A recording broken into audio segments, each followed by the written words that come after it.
friend. Thanks for joining me today. I'm ReeRee, and this is ReeReeSaves, a YouTube channel documenting my journey to overcome trauma spending. Trauma spending is an extreme form of emotional spending. Now, I record my budgeting trial and error, things I'm learning in therapy, and what happens when I experience a trauma spending episode. I hope this helps you, especially if you experience trauma spending too. And if you want even more, join my Patreon for weekly podcasts and occasional blog posts.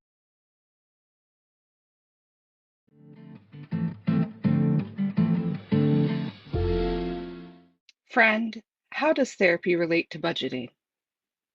Well, I'm here to share my journey of overcoming trauma as it relates to my finances.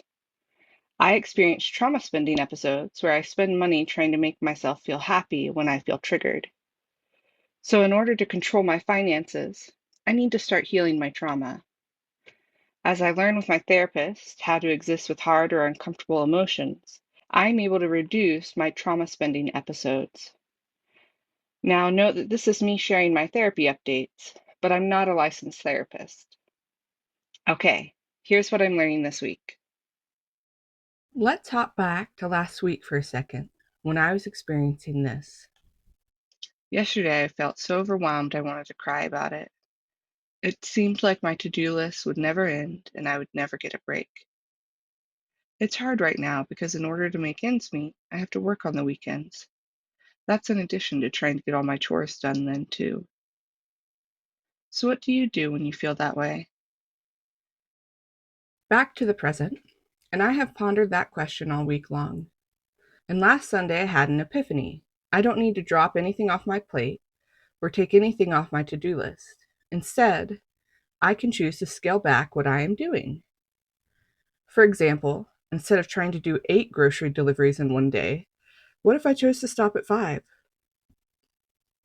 Or what if instead of making fun and complex meals for meal prep, what if I prioritize fast, simple meals like crock pot or one pot meals?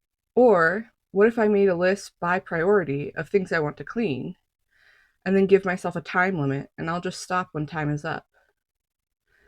By doing this reduction, but not elimination, I can find time that I already have. That time can become time to finish my to do list, or I can choose to relax. I have been slowly trying this over the week. I'm choosing not to work on my to do list if it's not the thing I have to do at the time. This idea is really a form of overcoming all or nothing, also called black or white thinking. PsychCentral.com defines all or nothing thinking this way. All or nothing thinking is a common cognitive distortion that involves viewing the world as binary. It divides experiences into categories of either black or white and right or wrong. A cognitive distortion is a pattern of thoughts that most often is not based on facts. It may make you see your world more negatively than it really is. To push back against all or nothing thinking, psychologytoday.com advises. Counteracting all or nothing thinking can be challenging, but one effective technique is to simply notice it. This cognitive distortion usually sorts the world into 2 categories, good or bad, so it can be easy to notice once you start looking. Another technique is to come up with an alternative that considers both positive and negative of the situation. For example, someone might have thought, I need to either stay home from work the entire day if I'm in pain, or work the entire day. But people with chronic pain might be able to be active for part of the day and then need to rest. An alternative, more realistic thought could be, I can work a few hours when my pain flares and I need to rest after that. I like to think of this process as seeing the gray in the world.